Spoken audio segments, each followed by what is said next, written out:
et bienvenue à tous pour un nouveau rendez-vous du Club Trajectoire Durable spécial élection présidentielle.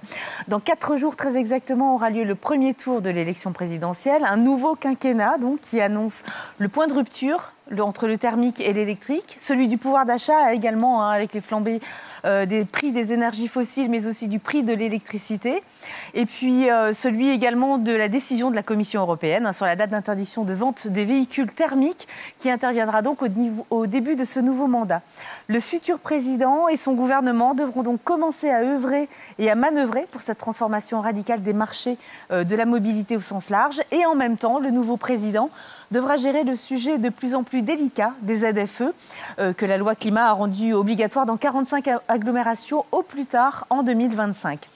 La mobilité des Français est donc plus que jamais un enjeu majeur de société dont le thème a été finalement assez peu abordé dans la campagne présidentielle, effacé tout d'abord par les sujets d'immigration, de pouvoir d'achat et bien sûr de celui de l'invasion de l'Ukraine par la Russie. Mais avec près de 10% des actifs en France qui évoluent de près ou de loin dans l'automobile, autant dire que l'enjeu est crucial. Merci donc à nos invités qui vont nous aider à décrypter justement et à analyser la part de la mobilité dans les programmes des candidats. Et j'accueille tout de suite, honneur aux dames, Diane Strauss, qui est directrice de l'ONG Transport et Environnement France, Dorothée Desraux, qui est directrice des affaires publiques de Mobiliance, Xavier Oran, directeur général de Mobiliance, mais également Guillaume Crunel, qui est Automotive et Mobility Leader chez Deloitte. Alors tout de suite, nous allons entamer immédiatement le débat et je laisse la parole à Dorothée justement qui va nous dresser un petit peu le panorama des différentes propositions des candidats à cette élection présidentielle. Volontairement, nous avons divisé en 3 thématiques pour que vous puissiez vous y retrouver. La première thématique, ce sera bien sûr l'accès à la mobilité, le pouvoir d'achat, le verdissement des mobilités par la suite et la transformation des métiers. Mais Dorothée, tout de suite, un petit point sur justement le pouvoir d'achat et l'accès à la mobilité. Alors effectivement, Catherine, la mobilité, c'est un enjeu qui est, on le sent, vraiment est de plus en plus abordé par nos politiques et qui est vraiment arrivé assez tard dans la campagne. Alors c'est vrai qu'il y a eu un contexte de crise ukrainienne qui n'a pas facilité la montée en puissance de ces enjeux, mais on remarque que depuis une dizaine de jours, l'ensemble des candidats se sont prononcés sur ces sujets. Alors évidemment, il y a un thème, je dirais, central sur ces programmes, c'est vraiment l'accès à la mobilité et le pouvoir d'achat. On l'a vu notamment avec la crise des carburants, qui est évidemment un enjeu majeur sur lequel ils se sont positionnés. On l'a vu, il y a eu des grandes lois pendant ces 5 ans, notamment la loi d'orientation des mobilités, la loi climat et résilience, mais qui sont extrêmement structurantes, puisqu'ils proposent vraiment différents dispositifs, dont les fameuses zones à faible émission, qui nourrissent évidemment grandement les programmes. Ce qu'on peut voir sur les ZFE, c'est qu'il y a vraiment des sensibilités assez différentes selon les candidats. Donc Marine Le Pen ou Éric Zemmour veulent supprimer clairement les ZFE, alors que d'autres candidats, comme Emmanuel Macron par exemple, veulent plutôt activer sur l'accompagnement des usagers. Quant à Valérie Pécresse, elle propose plutôt un aménagement du calendrier des ZFE en disant qu'effectivement, on sort de la crise Covid et que donc, il n'est peut-être pas réaliste de les mettre en place sur un très court terme. Sur ces sujets également, ils se sont prononcés sur la vignette critère, qui est aussi un des dispositifs dans le cadre de ces ZFE, qui n'a été abordé, et on le pense peut-être aussi plutôt par méconnaissance de ces dispositifs, que par 2 candidats, qui sont Anne Hidalgo et Fabien Roussel. Anne Hidalgo qui souhaite faire évoluer la politique sur ces vignettes critères, et Fabien Roussel qui souhaite équiper tous les véhicules critères 1 et 2 d'un système d'aspiration de particules fines.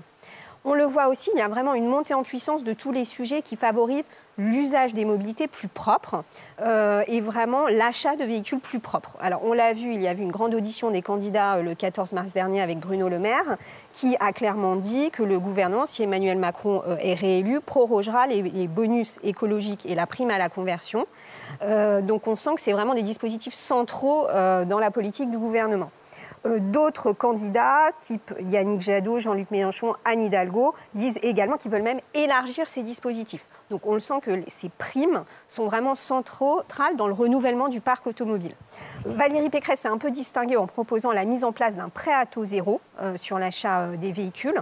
Et il n'y a que 2 candidats qui parlent du forfait mobilité durable, qui sont Jean-Luc Mélenchon et Yannick Jadot. Forfait mobilité durable, c'est ce dispositif qui a été créé avec la loi d'orientation des mobilités et qui permet de développer les nouvelles mobilités, par exemple le covoiturage ou le vélo sur les trajets domicile-travail. Et donc, ils veulent vraiment même une obligation, voire un renforcement de ce dispositif. évidemment, l'ensemble des candidats ont parlé de la hausse des prix de l'énergie, mais c'est Emmanuel Macron qui vraiment cible clairement un dispositif d'urgence pour accompagner les ménages pour faire face à cette hausse des prix de l'énergie. Et en fait, enfin, sur un dernier sujet, on sent que le permis de conduire est aussi un sujet sur l'accès au permis, qui est un sujet qui monte dans le programme des candidats, notamment Emmanuel Macron qui a proposé en échange du SNU, donc du Service national universel, d'avoir la gratuité du permis de conduire, donc c'est quelque chose d'assez novateur, et Fabien Roussel qui va sur la gratuité du permis de conduire. Très bien. Merci beaucoup, Dorothée, pour cette petite mise en perspective, en tout cas, des différentes propositions. Xavier, la première question, c'est pour vous, Mobiliance. Vous êtes effectivement le syndicat de la mobilité, j'allais dire, au sens large. Et cette notion de pouvoir d'achat va contraindre effectivement un certain nombre de Français à se mouvoir, tout simplement, et à posséder des véhicules. Comment vous travaillez justement avec vos différents métiers sur ce sujet du pouvoir d'achat ? Merci, Catherine. C'est une très vaste question.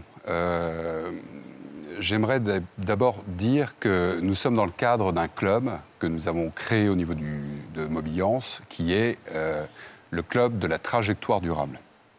Et pour nous, c'est quelque chose d'absolument essentiel pour favoriser la transformation d'un secteur, d'un écosystème tout à fait surprenant, qui est un poids lourd de l'économie nationale, de l'économie européenne, sans oublier bien sûr nos territoires, nos régions, et puis tous les problèmes du quotidien que rencontrent les Européens et les Français pour finalement exercer un droit absolument fondamental qui est le droit à se déplacer.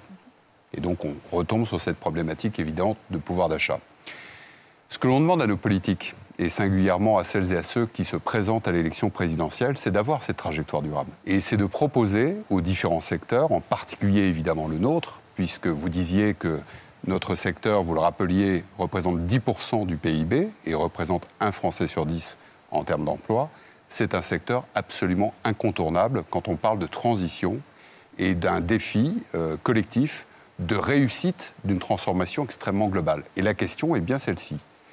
Quelle est la trajectoire durable que les différents candidats et candidates à l'élection présidentielle peuvent proposer à un secteur tel que le nôtre, qui est le concentré de tous les défis qui se posent à notre société aujourd'hui ?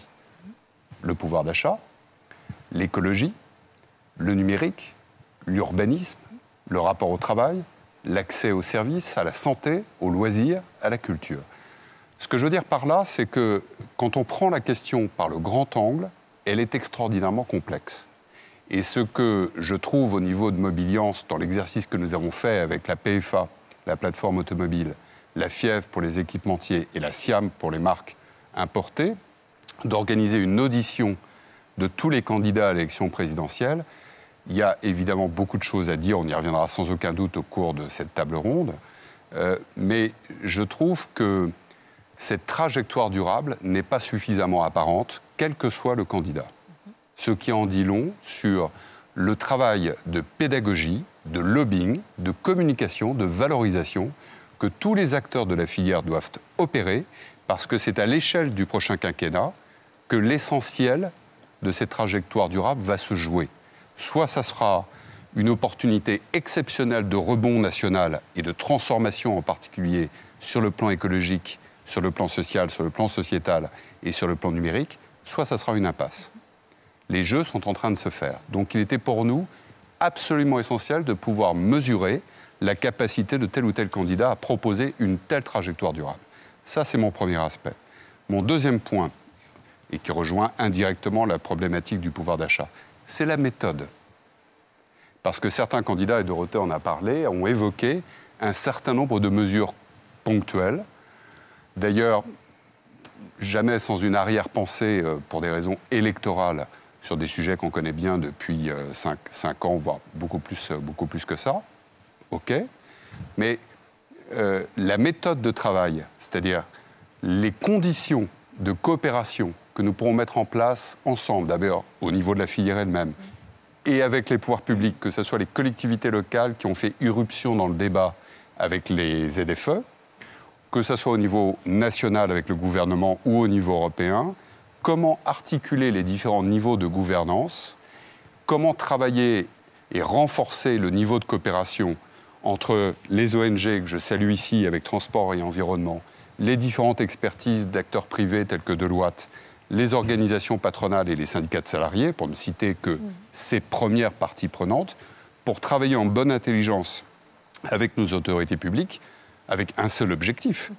Tout le monde détient une partie de la vérité. Le sujet essentiel, est-ce qu'on sera au rendez-vous ou non de cette trajectoire durable sur les 5 ans qui viennent? Et encore une fois, ce que j'ai entendu me laisse pour l'instant assez perplexe. Alors, on va pouvoir étudier ça un petit peu plus en profondeur. Mais Guillaume, j'avais une première question. Alors, on parle souvent du prix des carburants, effectivement, parce que c'est d'actualité. Et on voit qu'il y a quelques mesures qui ont été mises en place pour baisser ce poids, justement, de la fiscalité, en tout cas dans le litre du carburant. Mais je voudrais qu'on parle aussi des prix des voitures, Guillaume. Et justement, le cabinet Deloitte a fait une étude récemment auprès de 26 000 automobilistes dans le monde. Alors, on va s'intéresser à la France plus particulièrement dans le cadre d'aujourd'hui. Et donc, c'est 1000 conducteurs et 1000 automobilistes français que vous avez interrogés. Sur le niveau d'élasticité, justement, entre le prix des véhicules et la demande, en fait, est-ce qu'on est arrivé, j'allais dire, au maximum qui est supportable aujourd'hui? Je pense qu'il faut se rappeler un certain nombre de choses quand on parle de pouvoir d'achat et puis de conversion d'un parc automobile, puisque là, il est question de passer du thermique à l'électrique, et donc il va falloir renouveler le parc. Donc il faut avoir les moyens de le faire. Juste pour que tout le monde ait ça en tête, aujourd'hui, un véhicule neuf, ça coûte en moyenne 27 000 € en France. Si on prend tous les véhicules, y compris les véhicules d'occasion, les gens dépensent en moyenne 8 000 € pour acheter un nouveau véhicule.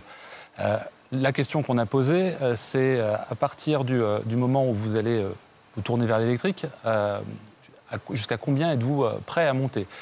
Le premier renseignement, c'est que pas beaucoup plus que sur du thermique. Et pour vous donner les ordres de grandeur, 65% de la population refuse d'aller au-dessus de 30 000 € et 90% de la population refuse d'aller au-dessus de 50 000. Et un véhicule électrique, c'est combien? Un véhicule électrique, selon les gammes, c'est entre 20 et 40% supérieur au prix d'un véhicule équivalent thermique. Donc il y a un vrai sujet à traiter de compétitivité, d'accessibilité de la population à ce type de véhicule. Sinon, on aura un déphasage durable entre offre et demande. Donc, il y a quelque chose vraiment important à traiter si on veut un jour arriver à renouveler un parc qui, je le rappelle, aujourd'hui fait à peu près 38 millions de véhicules en France. Absolument. Alors, Diane, justement, j'avais une question pour vous, et ça va nous intéresser, puisque ça fait la suite de cette problématique du pouvoir d'achat. 2 candidats ont mis en exergue, en fait, la proposition de réaliser un leasing social, en fait, pour justement essayer de favoriser et d'aider les ménages français à changer le véhicule. On n'a pas tous les détails aujourd'hui encore de cette proposition, même si certaines ont été esquissées. Est-ce que vous pensez que c'est une mesure efficace, selon vous, et est-ce que vous êtes d'accord, effectivement, pour aider et pour favoriser ces Français à passer aux véhicules électriques? Oui, tout à fait. À Transport et Environnement, on est en faveur de ce genre de schéma, de projet. Peut-être un point d'abord sur le prix. Le prix des voitures électriques va diminuer au fur et à mesure des années, puisqu'on va réussir à faire des économies d'échelle. Le prix de la batterie va aussi probablement diminuer. Et on s'attend à une parité des prix aux alentours de 2026. Donc il faut voir que les ménages aisés qui achètent sur le marché du neuf pourront aller en concession et acheter un véhicule électrique en 2026 aussi cher qu'un véhicule thermique, aussi peu cher. Par contre, le leasing social va vraiment cibler les ménages modestes. Les ménages modestes qui sont captifs de la voiture thermique. Il faut savoir que 90% des ménages modestes achètent sur le marché de l'occasion.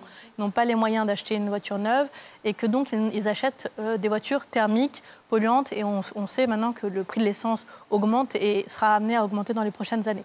Donc ce système de leasing social, ça permet vraiment de cibler les catégories modestes qui ont besoin d'être accompagnées dans la mobilité décarbonée et de mettre à disposition pour eux des véhicules électriques aux alentours de 100 € par mois. Et cela demande une subvention. Ce qu'il faut voir, c'est que pour nous, c'est un usage assez raisonné de la dépense publique. C'est pour 30 000 véhicules par an. C'est à peu près 50 millions d'euros. Et il faut mettre ça en perspective avec les 3 milliards d'euros qu'on est en train de débloquer pour la remise des carburants à la pompe de 15 centimes qui, eux, vraiment n'aident pas les ménages. C'est pour 3 mois, qui aident les ménages pendant 3 mois, mais qui ne les aident pas à passer ce pas vers la mobilité décarbonée. Donc il y a un rapport qui est clairement en faveur de ce leasing social, justement pour accompagner ces Français, les ménages plutôt moyens, modestes en tout cas, à changer le véhicule pour aller vers de l'électrique. On parlait de lobbying tout à l'heure avec vous, Xavier, justement. Au niveau de la PAC, du bonus, normalement ça s'arrête au 30 juin, donc ce sera le nouveau président de la République qui prendra cette décision ou non de prolonger. Est-ce que vous avez des signaux d'ores et déjà? Comment vous militez justement pour que cette prime à la conversion soit peut-être élargie et favorisée et ce bonus prolongé? Je pense bien sûr, on a déjà des premiers signaux. Et d'ailleurs, les candidats que nous avons entendus le 14 mars dernier, pour une partie d'entre eux, en tout cas, apportaient déjà des réponses, me semble-t-il, claires. Bruno Le Maire, notamment, a clairement explicité effectivement qu'il allait prolonger. Effectivement, Bruno Le Maire, qui représentait le président de la République à cette occasion-là. Néanmoins, effectivement, un certain nombre de dispositifs s'arrêtent tels que c'était prévu. Et ma première remarque rejoint celle que je faisais tout à l'heure en termes de méthodologie. Je pense que sur le prochain quinquennat, il faudra éviter, autant que faire se peut, et idéalement proscrire, le fait de devoir renégocier ce type de dispositif tous les 6 mois, ou en tout cas au moins... C'est une problématique générale, c'est-à-dire que la visibilité n'est que de 6 mois en réalité, quel que soit le gouvernement, j'allais dire presque. Quel que soit le gouvernement, ce qui montre bien que de toute façon on était au bout d'un certain nombre de dispositifs en termes de méthodologie, qu'il faille les ajuster et qu'il faille les rendre le plus efficace possible pour les cibler de la manière pertinente. C'est tout à fait normal. Ce que nous disons, c'est qu'il est absolument nécessaire d'avoir, d'une part, des évaluations de ces dispositifs de manière beaucoup plus approfondie et partagée avec les différents acteurs, que ce soit encore une fois des acteurs publics entre administration et ministères concernés et parties prenantes privées que nous pouvons représenter autour de cette table, d'une part, et d'autre part, avoir des études d'impact beaucoup plus élaborées en amont de ces dispositifs, de manière à pouvoir anticiper les effets de bord, les effets d'aubaine, et encore une fois, l'efficacité des euros publics qui sont investis dans tel ou tel dispositif. Nous parlions un instant de leasing social, ça fait effectivement partie des propositions qui sont arrivées dans le cadre de cette campagne, mais qui en réalité faisaient déjà l'objet de travaux depuis déjà un certain nombre d'années pour voir les différents modèles économiques. Et donc, il faut aussi garder présent à l'esprit que toute la donne vient de changer avec la guerre ukrainienne, malheureusement. La parité que nous anticipions en termes de calcul aux alentours, effectivement, de 2026 entre le thermique et l'électrique est aujourd'hui, malheureusement, totalement percutée par les conséquences de la guerre ukrainienne, du fait de la disponibilité, ou plus exactement de l'indisponibilité d'un certain nombre de composants. Donc, l'inflation, nous sommes rattrapés aussi par ces réalités-là, qui fait que la donne est en train également de s'ajuster et devra de ce fait aussi mettre à nouveau en tension les finances publiques elles-mêmes. Et ce qui comptera, ce sera plusieurs choses, pour ne pas être trop long. Ça sera d'abord la stabilité de la trajectoire durable, j'y reviens, la stabilité des dispositifs dans le temps, leur lisibilité, l'accès des différents ménages ou entreprises, d'ailleurs, personnes morales, à ces dispositifs d'aide, parce que ce qu'il faut viser, c'est un effet d'entraînement, de masse, pour que ça soit efficace sur le plan écologique et le plus rapide possible, et puis résoudre un certain nombre de paradoxes. Exemple de paradoxe, sur le dernier quinquennat, les efforts ont été très importants pour aider les ménages et les entreprises à renouveler leur parc et à verdir les flottes, les différentes solutions de mobilité. Et c'est pendant ce quinquennat que le parc automobile n'a jamais été aussi vieux qu'aujourd'hui. C'est à la fin de ce quinquennat que les véhicules neufs, en termes de vente, sont malheureusement en train de s'écrouler et que la part des transactions des véhicules d'occasion, en particulier celles de plus de 15 ans, est en train d'exploser. Donc je veux dire qu'il y a des réalités, les réalités sont assez bornées, sans jeu de mots par rapport aux besoins en termes d'infrastructures, mais si je viens au terme des infrastructures, c'est qu'au niveau européen, c'est 300 milliards d'euros qu'il faudra mobiliser pour non seulement aider les ménages les plus modestes à accéder à la mobilité électrique, ils y accéderont sans doute avec ce type de dispositif, mais encore faudra-t-il qu'ils trouvent sur nos routes ces fameuses bornes qui sont aujourd'hui manquantes. Donc vous voyez le niveau d'investissement financier. Et pour prendre un chiffre qui est encore plus parlant, ça veut dire par rapport à la situation d'aujourd'hui, multiplier par 7 toutes les semaines, 14 000 bornes le nombre de bornes jusqu'à 2030.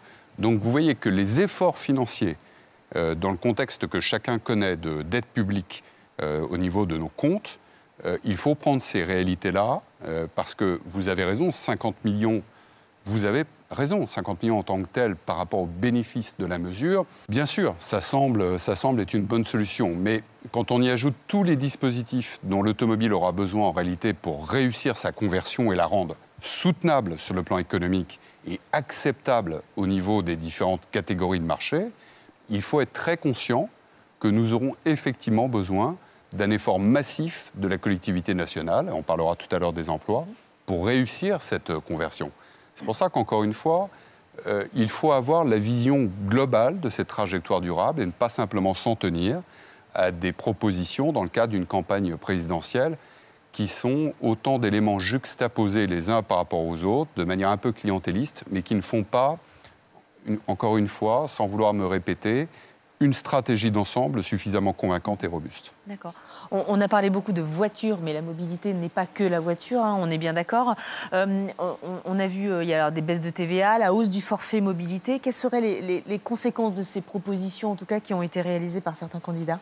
Je pense que sur le fond, là, le coût de la mobilité a toujours été un élément prédominant dans la vie des Français. Ça devient actuellement encore plus important avec la hausse du prix des carburants et à venir la hausse du prix de l'énergie. Enfin, je pense qu'il y a des ordres d'idées qu'il faut avoir. Aujourd'hui, un litre de samplon 98, c'est 1,86 € à la pompe aujourd'hui. Il y a quelques jours, c'était 2 €, on est monté à 2,20 €. On arrive aujourd'hui dans des sphères de prix qui nous amènent dans un territoire d'acceptabilité de la dépense qui est relativement inconnu. Donc il y a un vrai, sujet sur la pérennité dans le temps à faire baisser ce coût-là, le faire revenir à quelque chose d'acceptable.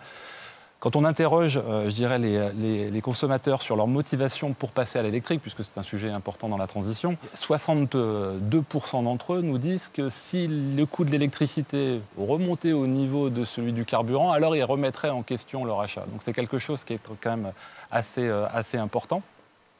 Et donc il y a une problématique pour maintenir dans le temps, et je pense un enjeu pour notre pays, de continuer à fournir une électricité abondante et à bon prix. Je donne juste un ordre d'idée. Aujourd'hui, quand vous chargez votre véhicule chez vous, c'est entre 8 centimes et 15 centimes le kilowattheure. Si vous allez sur une charge rapide en autoroute, c'est 80 à 8 centimes, vous faites le plein à 10 €, grosso modo, ce qui est tout à fait compétitif. À 80 centimes, c'est une autre histoire. D'autres pays qui ne sont pas régulés ont ce genre de tarifs dans les habitations. Donc il y a un vrai sujet de pérennité d'une énergie, au moins électrique, abondante et à bon prix, si on veut que cette conversion se fasse. Et à iso-fiscalité, parce qu'on raisonne également avec les fiscalités telles que nous la connaissons aujourd'hui, en particulier sur les produits pétroliers. Donc si on anticipe évidemment les mouvements de marché qu'il y aura sur les 5 prochaines années ou les 10 prochaines années, l'État lui-même a impérativement besoin de pouvoir maintenir ses recettes fiscales qui sont aujourd'hui pour à peu près... Ça, personne ne l'évoque là aujourd'hui dans les candidats. C'est ça qui m'interpelle un peu, si vous voulez, Catherine. Parce que nous avons entendu les 9 principaux candidats sur 12 à l'élection présidentielle. La part de l'automobile, en prenant tout en compte, que ce soit la TVA, que ce soit la TICPE, toutes les formes de taxes possibles qu'il y a sur l'achat automobile et l'usage automobile, dans le budget de l'État, c'est de l'ordre de 85 milliards d'euros chaque année. Sur ces 85 milliards d'euros chaque année, c'est d'ailleurs le premier budget, on a dépassé l'Allemagne en termes de fiscalité automobile. La fiscalité automobile, puisqu'on parlait de pouvoir d'achat en France, est de l'ordre de 20% supérieur aux Allemands, premier aspect. Et deuxième aspect, sur ces 85 milliards de recettes fiscales, il y a environ 40 à 45 milliards qui sont directement issus des produits pétroliers. Donc, quand on va vers les Français pour un projet de cette ampleur en termes de transformation, il faut tout dire avant les élections. Et ne pas simplement se tenir avec un œil rivé en permanence sur le prix à la pompe, parce que le prix à la pompe, c'est le quotidien. Et les gens se posent aujourd'hui tous la question de savoir quel est le produit, quelle est la solution de mobilité qui correspondra le plus à mon usage demain, bien sûr, mais surtout, évidemment, à mon portefeuille et avec quel type de fiscalité qui sera assise sur les produits et les solutions dont nous parlons. Alors ça fait partie effectivement des gros sujets absents, j'allais dire, de la campagne.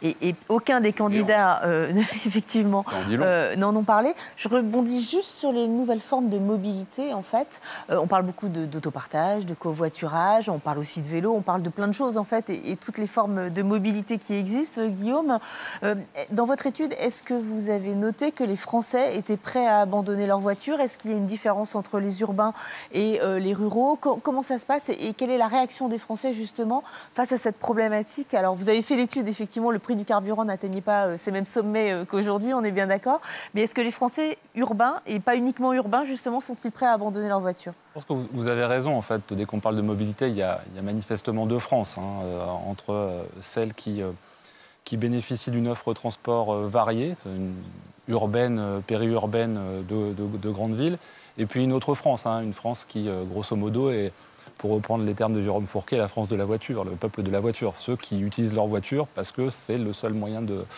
seul moyen de déplacement. Et il ne faut pas oublier non plus que la part modale du transport public en France, pour quasiment la moitié du territoire, c'est à peu près 4%. C'est-à-dire la part modale des transports publics, j'imagine, en Alabama ou en Arkansas. Voilà, c'est ça la réalité de la France. Donc c'est difficile de dire que les gens sont prêts ou pas. La question qui se pose, c'est est-ce qu'il y a une offre ? Est-ce qu'elle est pertinente ? Est-ce qu'elle est à l'échelle ? La réponse est probablement non en l'état. Ce qu'on voit, par contre, qui est intéressant, c'est que quand on demande aux gens de se projeter sur quelle sera leur mobilité demain, alors certes, il reste toujours la voiture individuelle, importante, 71% des gens disent ça va être ça, mais il y a quand même 30% de la population qui se projette vers autre chose. C'est pas rien. Et là, on voit des choses intéressantes qui avancent. Le vélo en train de prendre son essor. 6% de la population chez nous qui nous dit « Demain, mon transport principal, ça sera le vélo ». D'autres mobilités autour du partage du véhicule, du partage du trajet. On est sur des choses qui sont à 1%, 2%, mais c'est à comparer à rien avant. Et donc, on avance gentiment vers ce genre de choses. Maintenant, la voiture individuelle, elle est quand même là pour rester et majoritairement pour un bon moment. Diana, j'ai une autre question, parce qu'on ne peut pas ne pas évoquer bien sûr les ZFE, qui est une des grosses problématiques, j'allais dire, du prochain quinquennat, puisqu'on sait que 45 agglomérations en 2025 devront effectivement proposer les modalités et définir une zone à faible émission au sein de certaines communes, en réalité. On a vu la crise des Gilets jaunes, on a tous cette crise effectivement et ce mouvement social en mémoire. Est-ce que vous ne craignez pas que cette mise en place, parce que mal expliquée, parce que mal comprise, parce que très mal communiquée, en fait, ne soit les germes, en fait, ne favorise le germe d'un autre mouvement social encore plus important cette fois? Oui, tout à fait. Je vais répondre sur les ZFE. J'aimerais juste rebondir sur quelques points. En effet, sur les nouvelles mobilités et l'avenir de la voiture, je pense qu'on peut dire qu'il est très probable, maintenant qu'on est passé le pic de production de voitures individuelles en 2019, et que, indépendamment de la question de l'électrification ou pas, on va vers moins de voitures. On va vers des offres beaucoup plus complètes pour notamment les urbains, et on va vers des solutions plus électrifiées pour les ruraux, mais aussi des solutions qui sont peut-être plus innovantes et qu'on commence seulement à voir émerger, qui sont des solutions, par exemple, de voitures partagées, de covoiturage, etc., qui ne sont pas forcément un abandon de la voiture individuelle comme une difficulté, mais qui est au contraire une façon pour les ruraux de se saisir, de ne plus être captifs de leur voiture, de ne plus avoir à posséder de voiture, de ne plus avoir à payer d'assurance, de ne plus être coincés dans la congestion, et en fait d'avoir des solutions qui sont à la fois écologiques, mais aussi économes, sécurisantes et confortables. Et donc ça, je pense qu'on est vers le développement d'un panel de solutions qui permettront peut-être ce passage qui amènera les particuliers à abandonner leur voiture sans contrainte, en réalité. Pour revenir aux zones à faible émission, rappelons peut-être la raison pour laquelle ce dispositif a été mis en place. Les particules fines, ultra fines et le dioxyde d'azote sont responsables de maladies et d'affections sanitaires très graves. On ne parle pas seulement de problèmes respiratoires chez les personnes âgées, on parle aussi d'AVC chez les jeunes, de maladies cardiovasculaires, de prévalence de maladies d'Alzheimer et de cancer du cerveau. Et donc, en tout cas, personne ne dénigre l'objectif de ces ZFE, ni effectivement le but commun qui est de toute façon d'améliorer l'environnement et l'air que nous respirons, tout ça, d'accord. Après, il y a des moyens de le faire. Sur la communication, en tout cas, on ne peut pas dire que les ZFE aient été très, très bien expliqués aux Français, en tout cas. Tout à fait. Alors, je pense qu'une fois qu'on a ce bilan, il fallait agir, et notamment la France a été condamnée pour inaction sur la pollution de l'air, donc il fallait agir. Donc c'est là d'où viennent les ZFE. C'est quelque chose qu'il faut comprendre. Et on ne peut pas demander aux urbains juste de leur dire on va prolonger le calendrier ou on va le revisiter. Non, là, il y a un vrai problème sanitaire qui se pose.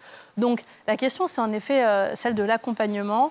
Déjà, est-ce qu'on a informé les ménages qui conduisent et les professionnels de manière suffisante? Et là, je pense qu'il y a vraiment un travail à faire avec notamment les garages, le contrôle technique, pour être sûr que cette information est transmise aux utilisateurs.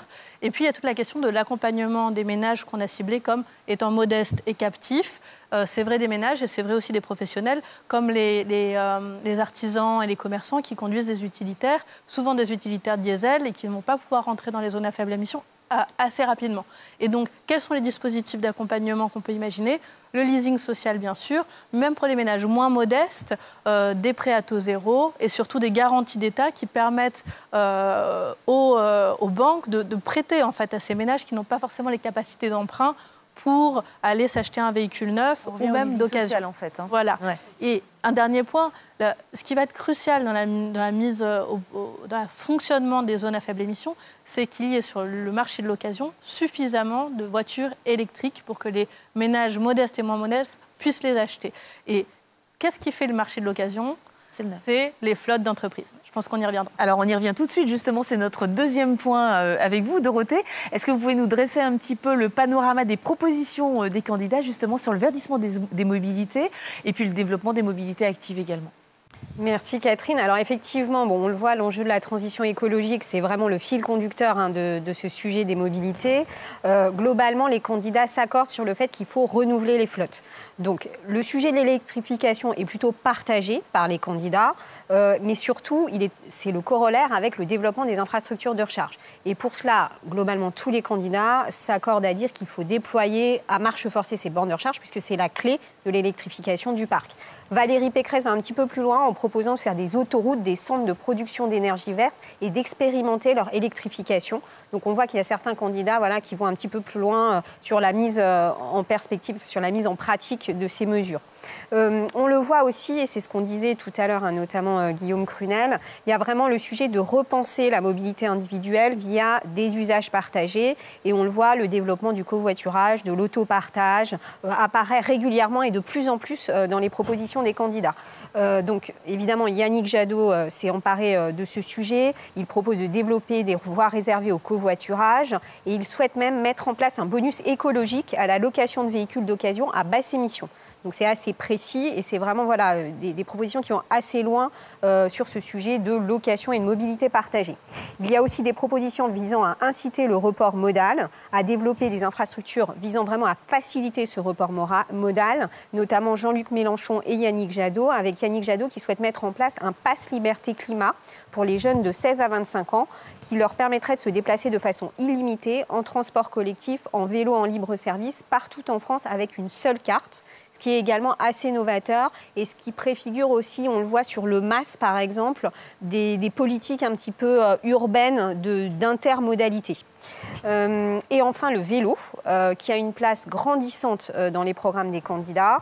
Yannick Jadot appelle notamment à une vélorussion à travers l'abondement d'un fonds vélo à hauteur de 500 millions d'euros par an et la mise en place d'un prêt de vélo aux jeunes de 16 ans qui le souhaitent. Fabien Roussel, lui, souhaite dédier 100 millions d'euros pour l'amélioration et l'extension des voies cyclables. Donc on le voit, le vélo progresse largement dans ces programmes. Xavier, oui, vous voulez prendre la parole justement sur ce sujet de verdissement des flottes ? Oui, bien sûr. C'est un sujet clé pour les raisons que Diane indiquait tout à l'heure. C'est-à-dire qu'il faut enclencher le marché et ensuite construire un marché du véhicule d'occasion qui puisse permettre évidemment d'enclencher lui-même des effets les plus vertueux possibles et les plus massifs possibles. Alors, je reviens un tout petit peu en arrière parce qu'on va prendre l'exemple du vélo, qui est un très bon exemple. Je pense que l'enjeu principal au niveau du vélo, quels que soient les courants politiques, c'est de passer du sport au transport et donc d'augmenter sa part modale.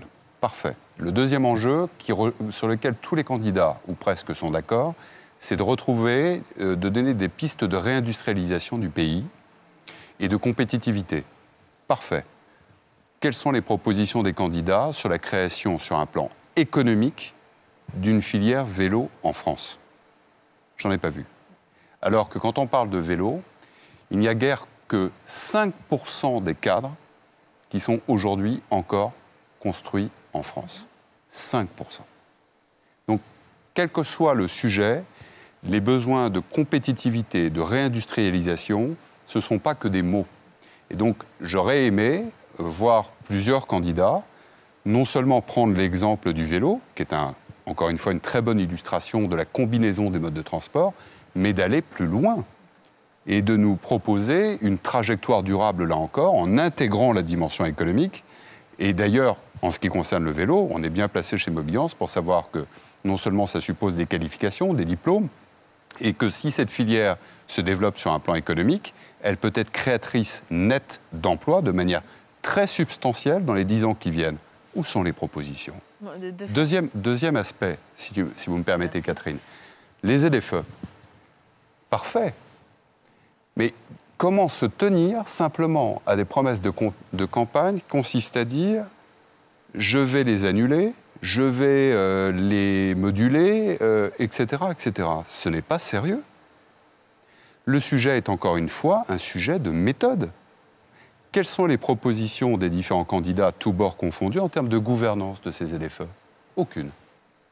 L'une des difficultés sur les ZFE, ce n'est pas la seule, mais l'une des difficultés, et si on la résout, ça apportera justement beaucoup de lisibilité aux consommateurs, aux entreprises, aux indépendants qui sont concernés par les ZFE qui vont se mettre en place aujourd'hui selon le calendrier tel qu'il est prévu.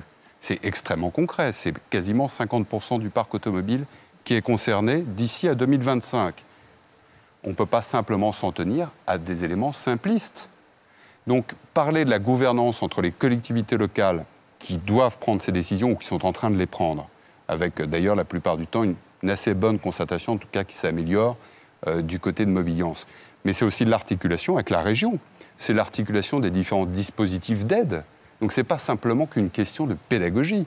Il y a beaucoup de méthodologie, encore une fois, cette fameuse méthode qui nous fait défaut et qui fait que les ZFE, quand on en parle en France, c'est une source de crispation immense qui peut déboucher sur des mouvements sociaux extraordinairement violents, potentiellement.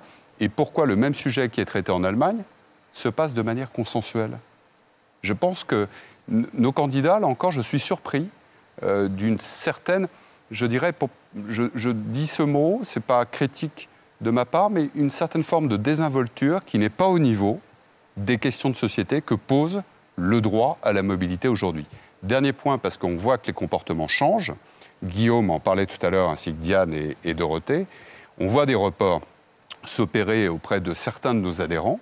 Je pense en particulier à Blablacar ou à Fitcar, qui ont vu, depuis l'augmentation sensible des prix de carburant, une explosion en termes de réservation. Donc on voit qu'il faut toujours nuancer les choses. Il y a des effets très négatifs à très court terme.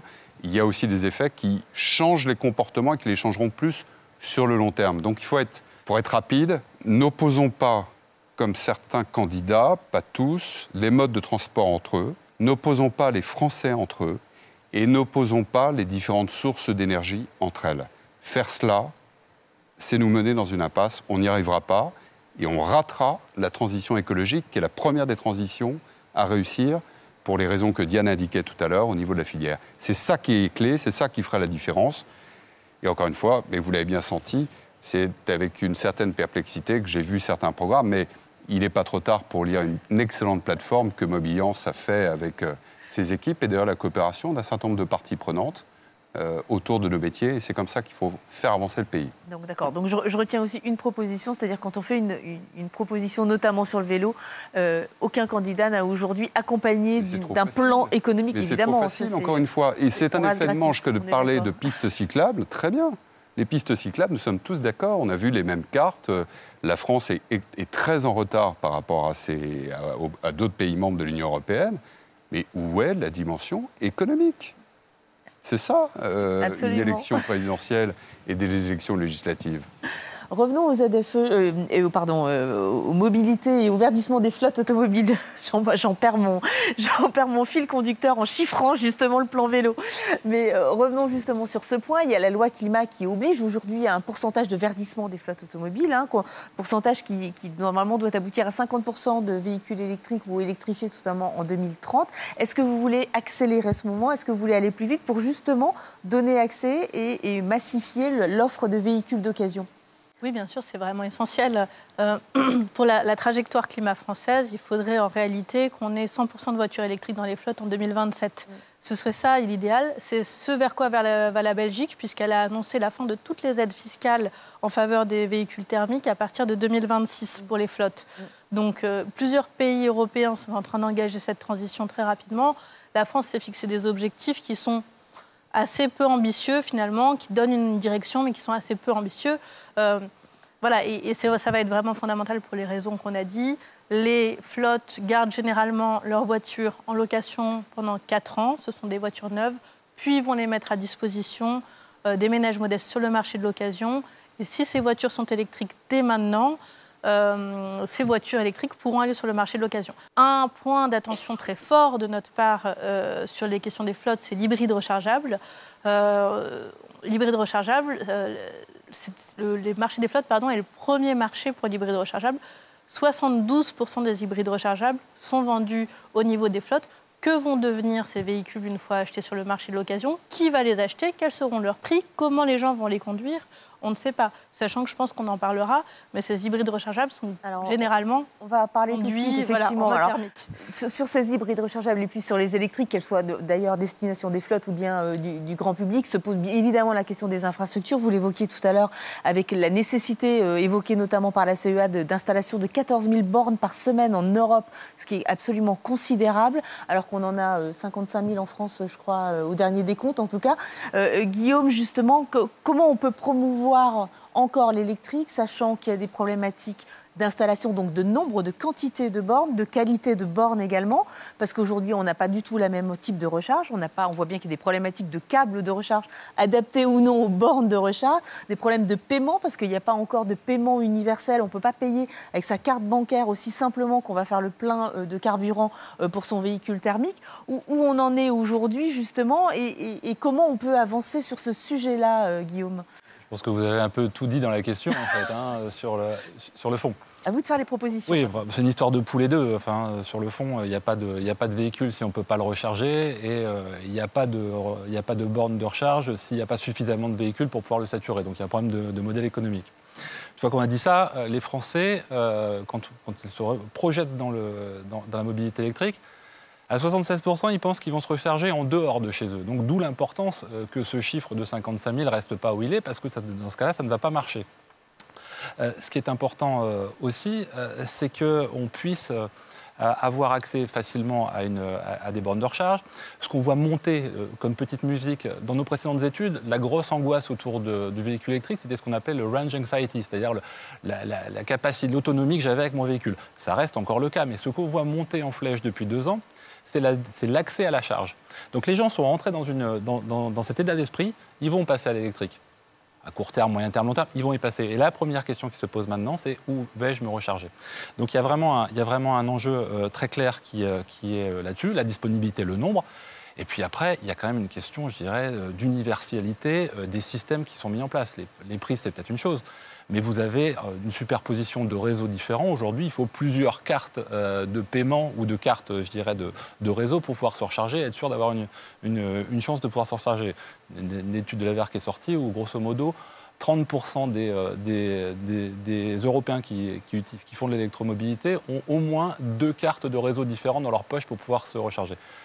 C'est quelque chose qui ne peut pas durer et il va falloir que les pouvoirs publics se saisissent très, très clairement de ce sujet-là. Alors, avant de revenir aux hybrides rechargeables, parce que j'en ai pas fini sur ce sujet-là, bien évidemment, Xavier, petite question en fait sur ce sujet de la qualité, j'allais dire, des bornes de recharge installées en France. C'est de ressort du gouvernement français ou est-ce que l'Europe a son mot à dire également là-dessus? Parce qu'on a entendu très peu de candidats également sur ce sujet de l'accès aux bornes et à la recharge pour promouvoir le véhicule électrique. Sous le contrôle de Dorothée, effectivement, je n'ai pas remarqué particulièrement un candidat qui ait zoomé une proposition sur ce point, qui est un point clé, ni, encore une fois, la manière dont on peut travailler avec l'écosystème pour pouvoir déployer justement nos forces, et ça vient encore d'être dit par Guillaume, de manière extrêmement rapide en réalité. On ne peut pas d'un côté demander aux industriels et à tous les réseaux commerciaux d'accélérer de manière substantielle la production et la vente de véhicules électriques, et qu'on ait une offre finalement sans avoir les bornes. Donc, et puis pour toutes les raisons qu'on a rappelées en termes tout simplement d'atteinte de nos objectifs fixés, pour le coup dans un cadre européen, c'est là où l'articulation se fait, eh bien encore une fois, il faut que les courbes de progression soient au rendez-vous. Donc oui, en ce moment même, en termes de travail, c'est le ministère des Transports qui pilote une task force autour de lui, qui réunit un certain nombre d'acteurs publics et privés, dont Mobiliance, l'AVER, la PFA, Enedis et beaucoup d'autres, pour voir dans quelles conditions on peut déployer cette offre dans les meilleures conditions possibles.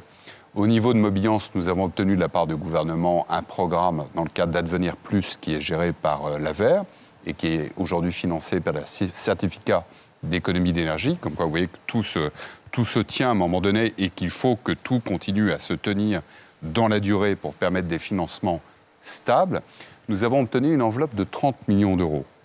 Et je mets ça en rapport avec les 50 millions dont parlait Diane tout à l'heure. 50 millions pour du leasing social, ça paraît effectivement important. Et la somme de 30 millions d'euros est pour développer des bornes de recharge électriques chez les professionnels de l'automobile que représente Mobiliance. Mais à la fin des fins, dans le meilleur des cas, on va financer 8000 bornes. Autrement dit, c'est une goutte d'eau. Donc les chiffres dont on parle sont à la fois importants et en même temps très loin d'être suffisants par rapport au saut qualitatif qu'on demande à la filière et aux consommateurs d'opérer. Et encore une fois, il faut être bien conscient de tout cela pour ne pas survendre des promesses que les différents acteurs ne sont pas forcément en capacité de tenir aujourd'hui. Donc du recul, de l'humilité, de la gestion aussi du temps.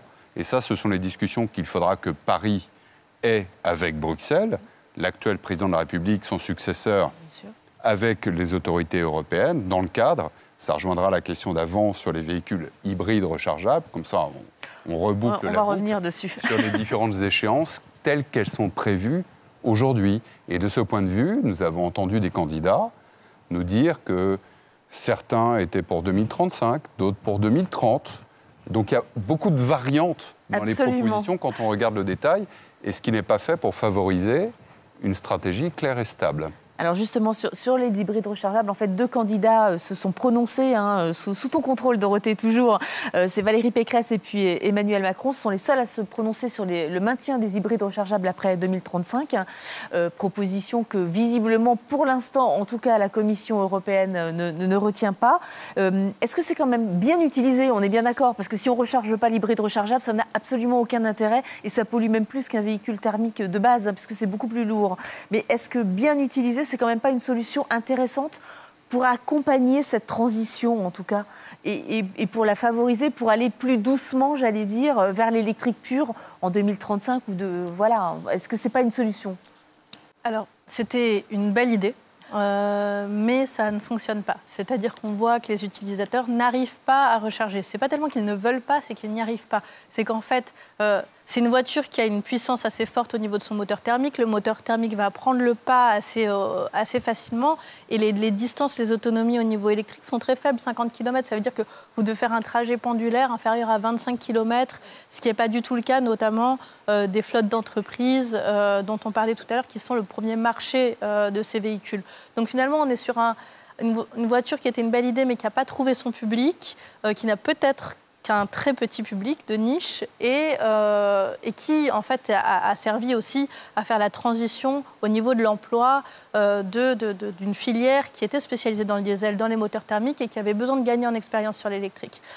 Ce qu'on voit maintenant, c'est que la réalité industrielle, c'est que les constructeurs sont en train de se séparer de cette technologie, puisque Stellantis et Renault annoncent tous les deux 100% de vente de véhicules électriques en champion du monde, j'allais dire, de l'hybride rechargeable. Voilà, alors qu'ils étaient les champions de l'hybride rechargeable, ils annoncent 100% de vente de véhicules électriques neufs en 2030, donc avant ce que propose la Commission européenne. Donc, en fait, l'hybride rechargeable, c'est plutôt un problème. Qu'est-ce qu'on fait de ces voitures? Qu'est-ce qu'on fait de ces voitures qui sont en production? Qu'est-ce qu'on fait de ces voitures qui sont sur le marché?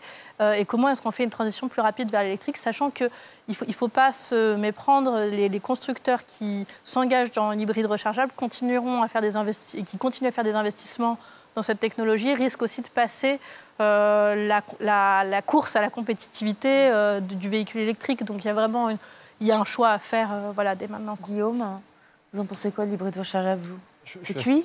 C'est cuit ou c'est pas cuit? Je suis assez d'accord avec Diane sur le constat.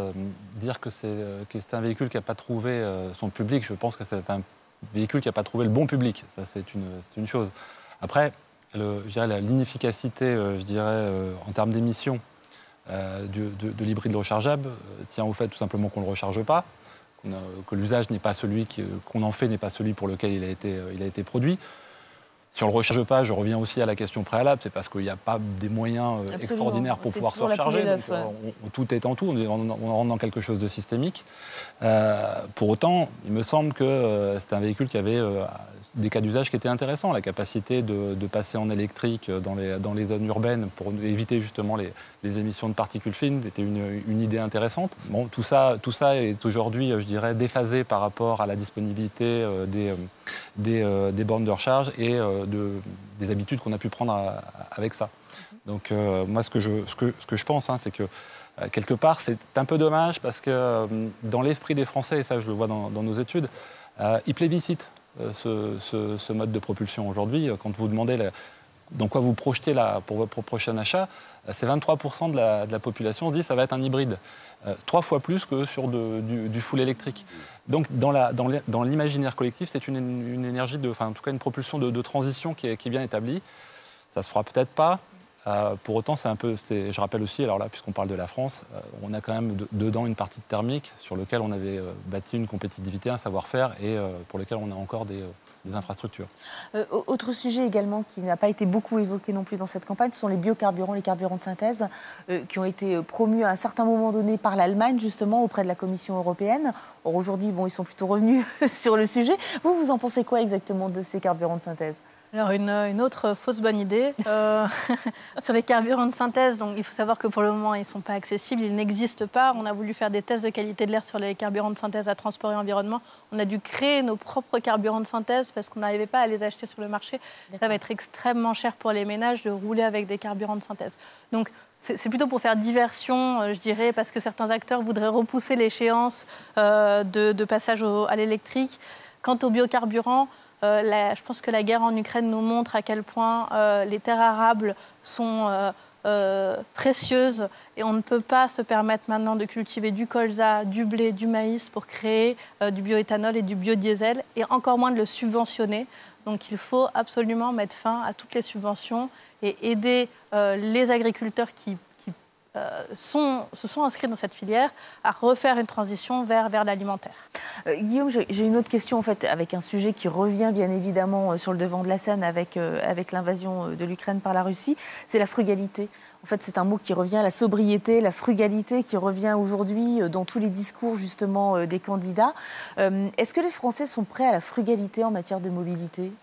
J'ai pas vraiment de chiffres sur le sujet, mais ce qui me semble intéressant, c'est que je pense que tout ce qui est autour de la réduction du coût est quelque chose qui sera bien accepté.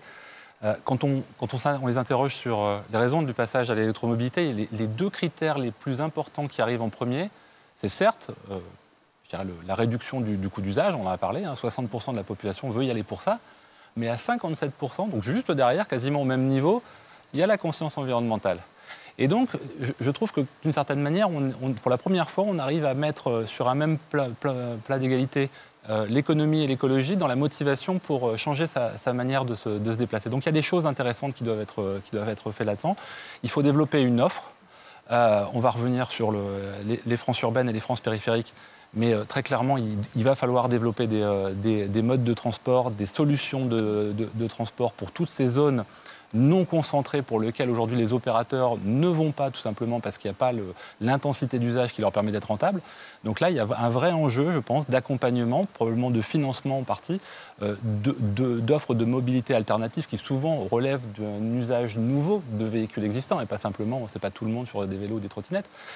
Et donc là, il y a franchement je dirais un boulevard, puisqu'on parle d'automobile, pour aller développer des mobilités nouvelles et plus frugales pour tous et pas que dans les grandes villes. Revenons justement sur le dernier point en fait, Dorothée, parce que le temps passe et effectivement nous avons encore le point sur les transformations des métiers de notre secteur qui arrive.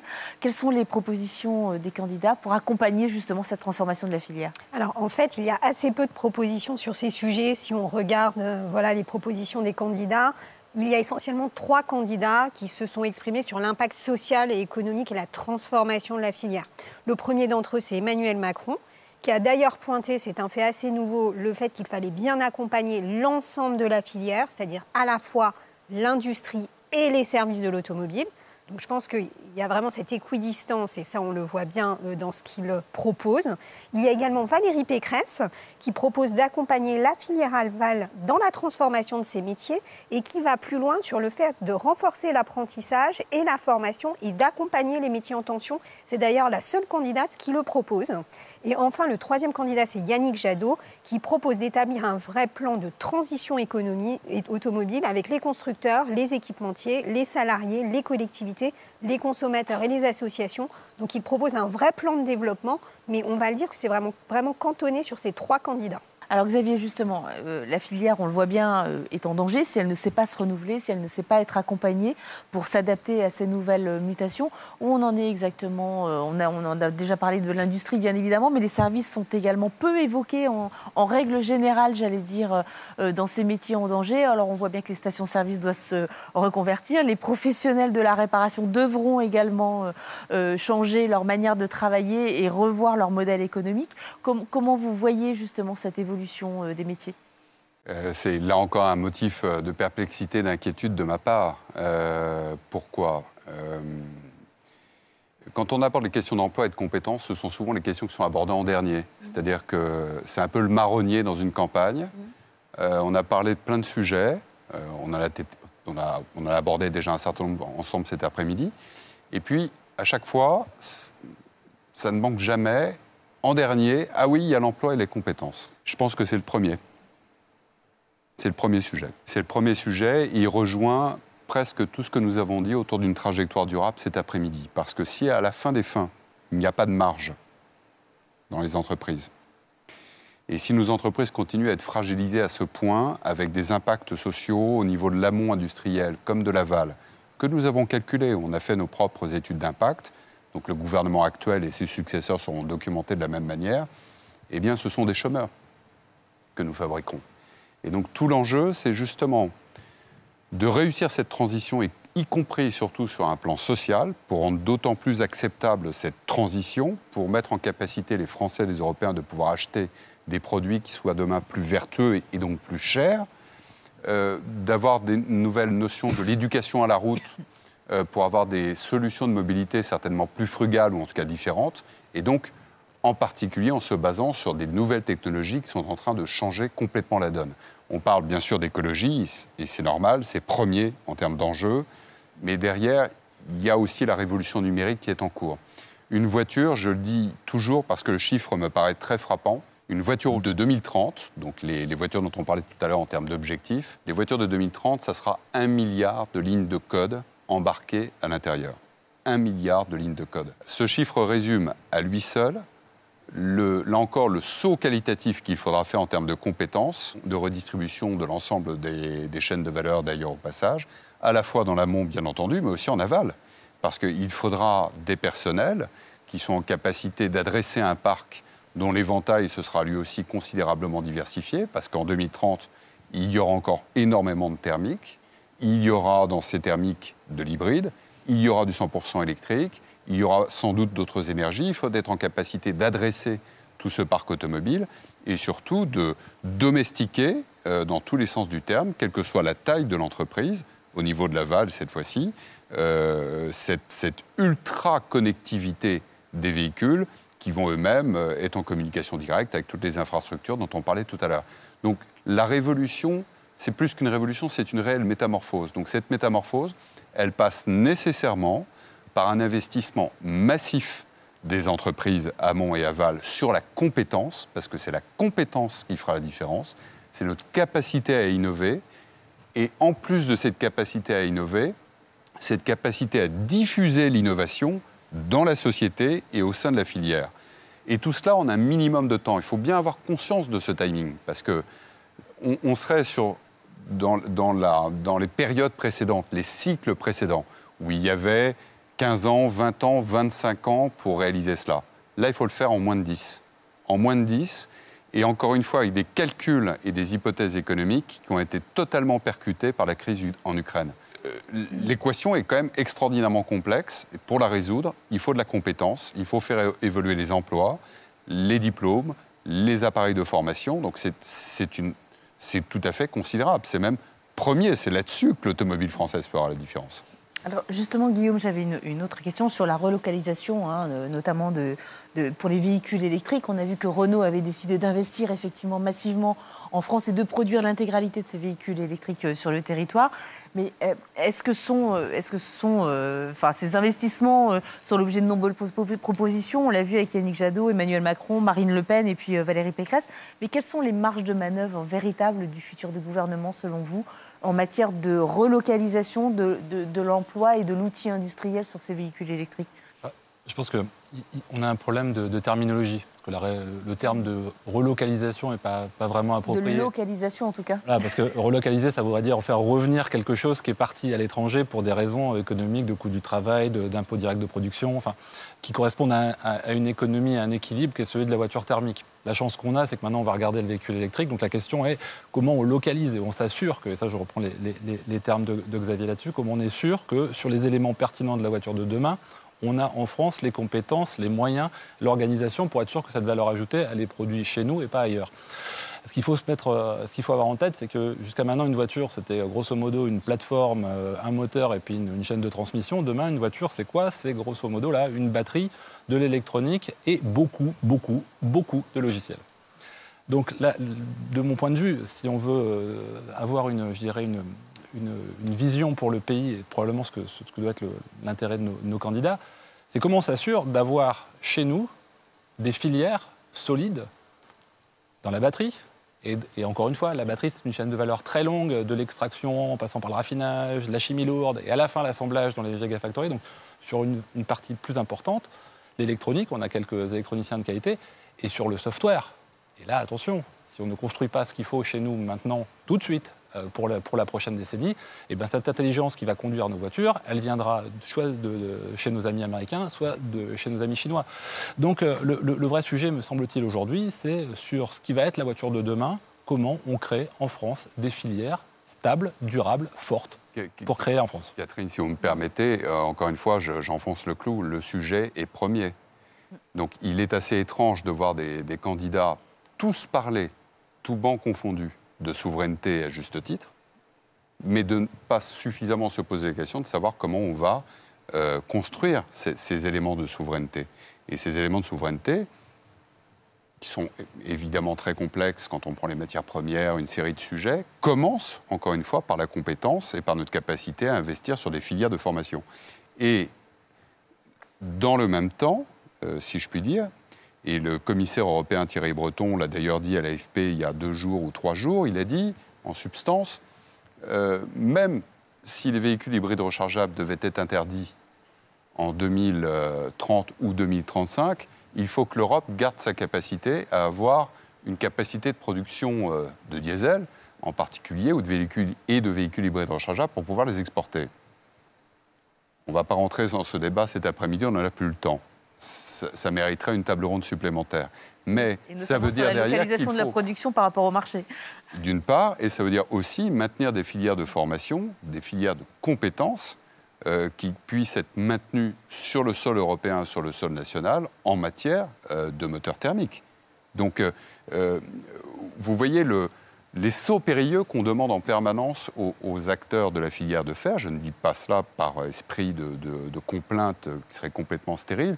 C'est que toute transition est une période très particulière où il faut éviter des confusions dans l'esprit du grand public qui achète nos produits et qui en ont besoin pour vivre, pour aller travailler, et qui sont vertueux pour un pays, pour un continent, en termes de souveraineté, en termes de valeur ajoutée économique. C'est beaucoup plus, la filière représente et porte beaucoup plus qu'elle-même. Ce n'est pas une filière comme les autres. En tout cas, c'est ce que je pense à titre personnel. Et il faut donner à ces acteurs et dans les familles et auprès des jeunes des repères suffisamment stables pour qu'ils aient envie de s'inscrire dans une filière qui est en pleine révolution et qu'ils aient par conséquent les bonnes clés pour décrypter l'avenir, la trajectoire durable, on y revient toujours et encore, d'une filière. Est-ce que ça vaut le coup que je fasse carrière d'ingénieur, de mécanicien, que je fasse mon apprentissage dans des métiers de l'automobile, et si oui, dans lesquels, alors que toute la journée, j'entends parler de la fin des moteurs thermiques, par exemple. Donc vous voyez que la gestion de l'information est vraiment fondamentale, et c'est l'une des volontés d'ailleurs de Mobiliance, d'utiliser cette période très particulière où nous gérons ensemble des risques très importants qu'on ne pourra certainement pas gérer seul au niveau de Mobiliance. C'est d'ailleurs pour ça qu'on s'appelle Mobiliance. C'est une alliance tout à fait ouverte, mais avec une volonté précisément de parler au grand public et de nous saisir de ces sujets pour nous efforcer, à notre échelle, à notre manière, de proposer une voie, dans tous les sens du terme, différente à l'opinion publique, aux consommateurs, aux Français, pour les rassurer, les assurer, en tout cas dans tous les cas de figure, leur donner une information fiable, objective, sans idéologie, mais qui leur permette de se positionner et d'avoir une vision correcte, ou la plus correcte possible, de l'évolution de nos métiers et de la plus-value qu'ils apportent tous les jours à la collectivité nationale. Eh bien, merci Xavier, ce sera en tout cas le mot de la fin. Merci à tous de nous avoir accompagnés au sein de ce club. J'ai bien retenu un problème de méthode, un problème de chiffrage et un problème de trajectoire durable, bien évidemment, comme le nom de notre club. Je vous propose de toute façon de nous retrouver le 23 juin pour notre prochain club sur le sujet du recyclage. Mais en attendant, dimanche, votez bien et n'oubliez pas d'aller voter surtout. Merci à tous.